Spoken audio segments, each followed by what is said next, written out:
Hello and welcome to Hope Tushant. I hope you're in best of your health and spirit. And welcome to this series Predict the Unpredictable, जहाँ पर हम UPSC को predict करने की कोशिश कर रहे हैं। और आज की इस वीडियो में मैं आपको आर्ट एंड कल्चर से कुछ बहुत इंपॉर्टेंट टॉपिक्स बताऊंगा based on previous year questions, based on current affairs and based on themes. तो ये जो टॉपिक सिलेक्ट किए गए हैं ये रैंडम टॉपिक्स नहीं है, they are based on examiners mindset. Examiner कहाँ पर फोकस करता है, that is called theme. Previous year questions कहाँ से पूछता है, किस तरह से पूछता है, एंड करंट अफेयर में जो चीज़ें हैं उनके पूछे जाने की प्रोबेबिलिटी ज़्यादा है, इसलिए आपको ये टॉपिक्स मैं सेलेक्ट करके देता हूँ। तो आर्ट एंड कल्चर से आई थिंक 3-4 वीडियोस मैं बना चुका हूँ। तो ये प्रेडिक्ट द अनप्रेडिक्टेबल प्लेलिस्ट है, इसको ज़रूर कवर कीजिएगा। यहाँ से पिछली बार 14+ क्वेश्चंस आए थे यूपीएससी प्री 2023 एग्जामिनेशन में, जिसका प्रूफ भी मैंने आपको दिया था। Proof in a sense that कुछ लोग पूछते हैं कि भाई आया कि नहीं आया, तो एक वीडियो बना दी थी जिसमें मैंने आपको बताया था कि देखिए ये चीज़ दिखाई थी और ये चीज़ पूछी गई थी, तो वो चीज़ मैंने आपको वीडियो भी बना के दे दी है।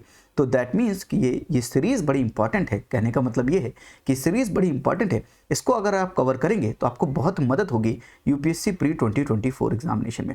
देखिए किस तरह से सवाल पूछा था। अगर 2023 का एक सवाल देखें with reference to Indian history, और ये टॉपिक्स बताते समय मैं आपको प्रीवियस ईयर क्वेश्चंस का रेफरेंस भी दे दूंगा, साथ में इंपॉर्टेंट चीज़ें या कुछ कोई आर्ट है या कोई इमेज है तो वो भी शो करने की मैं पूरी कोशिश करूंगा, ताकि आपकी लर्निंग एक्सपीरियंस पूरा एक कंप्लीट होलसम वे में हो और चीज़ें को रिटेन करने में आपको दिक्कत ना हो।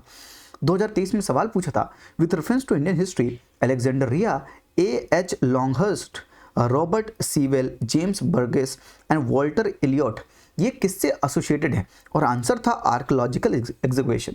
आई होप ये आंसर आपको पता था। यस, प्रीवियस ईयर क्वेश्चंस का एनालिसिस कर तो रहे हैं, सही ढंग से एनालिसिस करना बहुत ज़रूरी है। तो क्या यूपीएससी आर्कियोलॉजिकल एक्सकवेशन में इंटरेस्ट रखता है? क्या वहाँ से सवाल पूछ सकता है? बिल्कुल, वहाँ से सवाल पूछता भी है और पहले पूछ भी चुका है। तो मैं आज आपको कुछ इंपॉर्टेंट टॉपिक्स बताऊंगा from the theme that is called culture and excavations. I hope you understood topic कि ये सवाल जो पूछा था, इस सवाल के रेफरेंस में कौन से इंपॉर्टेंट टॉपिक हो सकते हैं, वो चीज़ें मैं आपको बताने जा रहा हूँ। पहला इंपॉर्टेंट टॉपिक है लंबानी कम्युनिटी। लंबानी कम्युनिटी, पहले कुछ देख लेते हैं कम्युनिटी क्या है और उसके बाद हमें समझ में आएगा कि फिर ये इंपॉर्टेंट क्यों है। The third G20 cultural working group meeting in Hampi Karnataka witnessed a historic moment as a Guinness World Record was established for the largest display of Lambani items in the event titled Threads of Unity।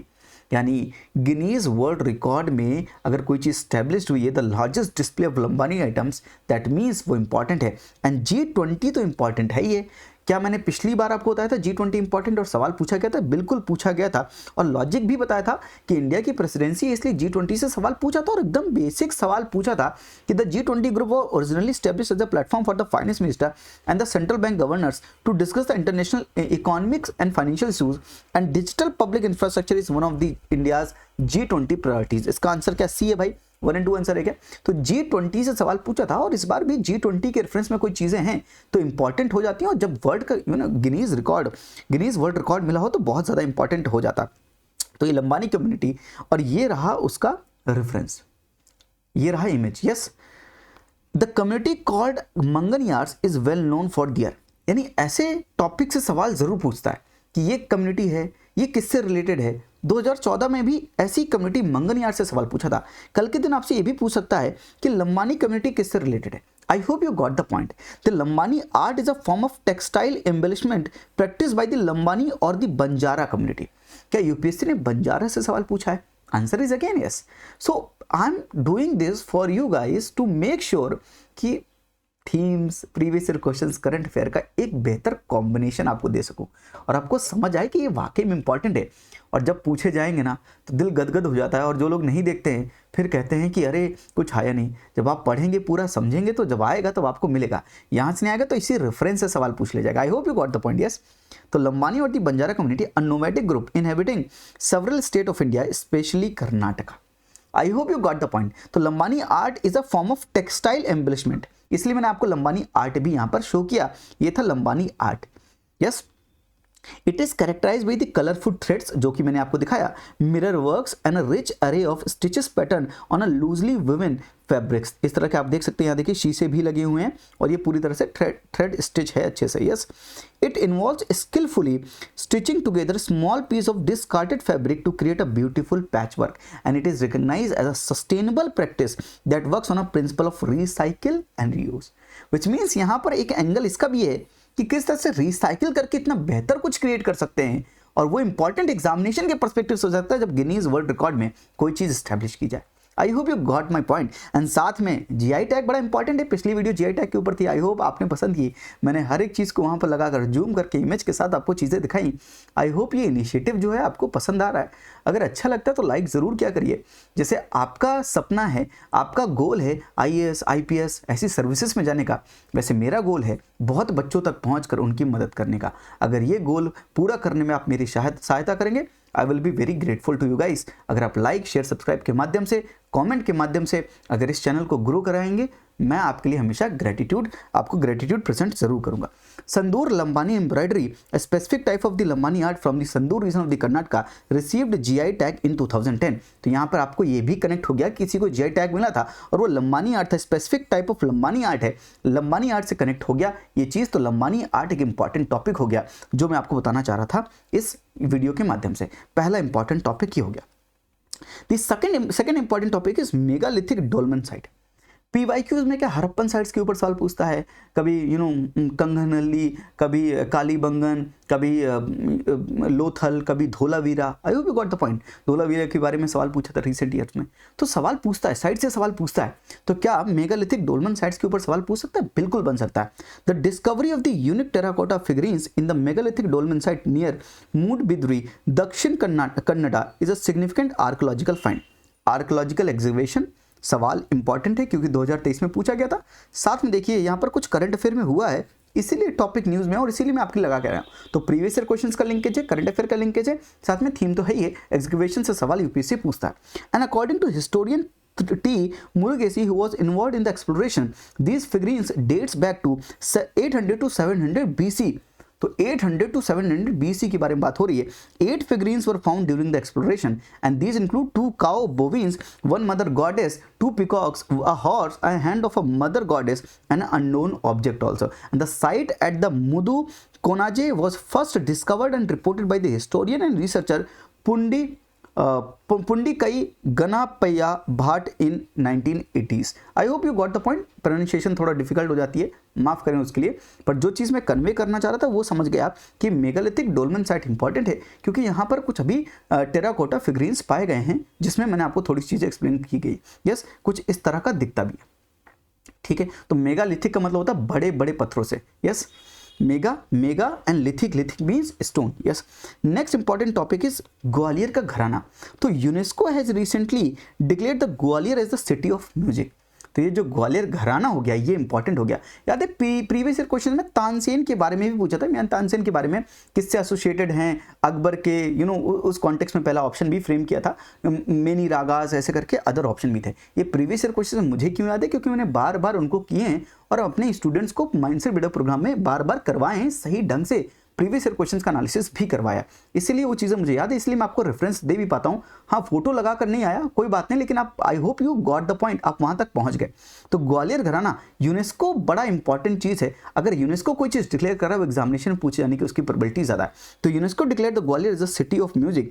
Gwalior the first significant gharana of the Hindustani classic music. तो अब आपको क्या पढ़ना है? Backward linkage में ढूंढकर जाकर Hindustani classic music and Carnatic music के बारे में भी पढ़ना है। Played a pivotal role in the evolution of the musical genre under the Mughal rule. Early ustad like Nathan Khan, Nathan Peer Baksh, along with their grandsons, contributed to the Gharana's development, and the Gharana was instrumental in transforming the Dhrupad into ख्याल singing. तो ध्रुपद क्या है, ख्याल क्या है, थोड़ा सा आपको पढ़ना पड़ेगा, थोड़ा सा, एक ज़्यादा नहीं, थोड़ा सा इसके बारे में क्या होता है इतना पता होगा तो काम चल जाएगा। Incorporating the elements of the qawwali. तो these are the three things that is important from the Gwalior gharana. इसको सिटी ऑफ म्यूजिक ग्वालियर को डिक्लेयर किया गया यूनेस्को के द्वारा, दैट्स वाई इंपॉर्टेंट है। साथ में Gwalior added to UNESCO's creative cities network also strong commitment towards culture, that's why it is more important, क्योंकि ग्वालियर को ऐड किया गया है यूनेस्को के क्रिएटिव सिटीज नेटवर्क में भी। साथ में कुछ और घराना के बारे में देख लें। ग्वालियर घराना, प्लेस है ग्वालियर, फाउंडर है नंथन खान, आगरा प्लेस है हाजी सुजन खान, रंगीला घराना आगरा फैयज खान, जयपुर अतरौली जयपुर एंड द अलादिया खान, किराना घराना अवध में है अब्दुल वाहिद खान। तो ये थोड़े से घराना अगर मैच ऑफ द फॉलोइंग या how many pairs are above are correct ऐसे करके सवाल पूछे, कम से कम तैयार रहोगे, एट रैंडम कुछ नहीं आ जाएगा, क्योंकि घराना इंपॉर्टेंट है। यूनेस्को ने सिटी ऑफ म्यूजिक डिक्लेयर किया तो उससे रिलेटेड घरानास के बारे में भी सवाल पूछ सकता है, इसलिए ये लिस्ट आपके बहुत काम आ सकती है। I hope her cheese logical है, हर चीज़ रैशनल है जो भी मैं आपको बता रहा हूँ, और अगर आपको ये चीज़ें रैशनल समझ में आ रही हैं तो बहुत अच्छी बात है। मुझे कॉमेंट करके बताइएगा कि आपको ये चीज़ें समझ में आ रही है कि यूनेस्को से सवाल पूछता है। वर्ल्ड हेरिटेज साइट 2005 में सवाल पूछा था यूपीएससी ने, which of the following above are included in the world heritage list of UNESCO. इस तरह के सवाल पूछता है। तो Champaner, Pavagadh archaeological park, Chhatrapati Shivaji railway station Mumbai, Mamallapuram, sun temple Konark. क्या सन टेम्पल कोणार्क के ऊपर सवाल यूपीएससी ने बाद में भी फ्रेम किया था? याद होगा आपको? यस, इसका आंसर है 1 2 3 4, वो अलग बात है, लेकिन मैं जो समझाना चाहता हूँ वर्ल्ड हेरिटेज लिस्ट के बारे में सवाल पूछता है क्या? यस पूछता है। विच one of the following was included in the UNESCO's world heritage list? UPSC 2009 का ये क्वेश्चन है, जिसका आंसर है कलका शिमला रेलवे। फिर साथ में सीडीएस 2005 में भी पूछा था कि which are included in the list of the UNESCO world heritage centers, Chola temples, Darjeeling Himalayan railways, Bhimbetka, Chhatrapati Shivaji terminus. इस तरह के सवाल पूछा था, बल्कि इसका आंसर 1 2 3 4 ऑल है। और यूपीएससी सीडीएस 2014 में भी सवाल पूछा था, world heritage committee has inscribed the great Himalayan park conservation area on the world heritage list on the basis of the UNESCO guidelines and the great Himalayan national park is located in Sikkim. इस तरह के सवाल पूछता है, which means कि UNESCO जो काम करता है, ये वर्ल्ड हेरिटेज साइट्स होती हैं, क्या वो एग्जामिनेशन के पर्सपेक्टिव से इंपॉर्टेंट है? हम कह सकते हैं इंपॉर्टेंट है। साथ में आपको कुछ और चीज बताता हूं, ये नेक्स्ट जो इंपॉर्टेंट टॉपिक है, ये इंपॉर्टेंट क्यों है? Shanti Niketan, Shanti Niketan recently, which is a town located in the Birbhum district of the West Bengal, was included in the UNESCO's World Heritage List. इसलिए मैंने आपको प्रीवियस ईयर क्वेश्चन दिखाए। तो ये सारे प्रीवियस ईयर क्वेश्चंस का लिंकेज मैंने आपको करंट अफेयर से क्यों दिखाया, ताकि आप ये समझ पाएं कि शांति निकेतन इंपॉर्टेंट है। अगर आपको मैं ऐसे ही बता देता शांति निकेतन इंपॉर्टेंट है, तो शायद उतना इंपॉर्टेंस या उतना इन डेप्थ आप ये एनालाइज या समझ नहीं पाते कि ये इंपॉर्टेंट क्यों है। तो मैंने आपको प्रीवियस ईयर क्वेश्चंस का लिंकेज करंट अफेयर से करके बताया कि करंट अफेयर क्यों इंपॉर्टेंट है।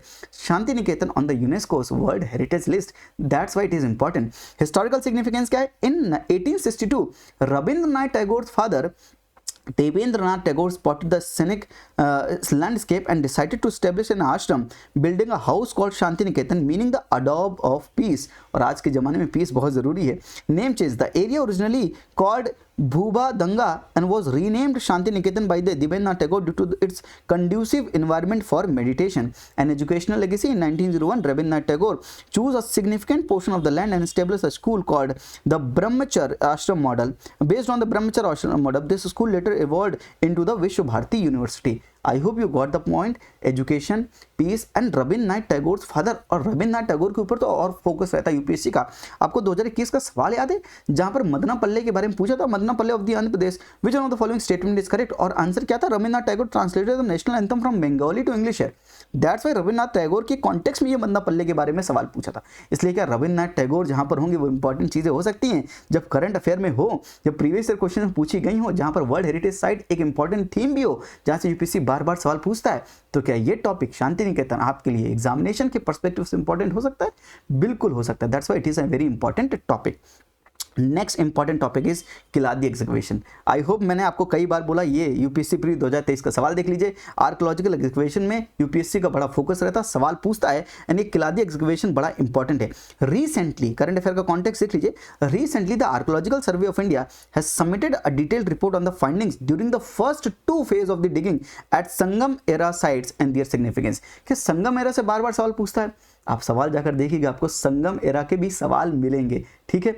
Also the Keeladi site museum is coming up in a Sivaganga that would house significant ones of the over 18,000 artefacts unearthed so far. Keeladi is a tiny hamlet in the Sivaganga district of the south Tamil Nadu. तो आपसे simple ये भी पूछ सकता है कि ये execution कहाँ है। तो यूपीएससी ना आर्ट एंड कल्चर में दो चीज़ों का ध्यान बहुत देता है कि ये चीज़ है क्या और दूसरी चीज इसकी लोकेशन कहां पर है। तो अगर आप प्रीवियस ईयर क्वेश्चंस का सही से एनालिसिस करेंगे तो आपको पता होगा कितने एक्सटेंट तक आपको पढ़ना है।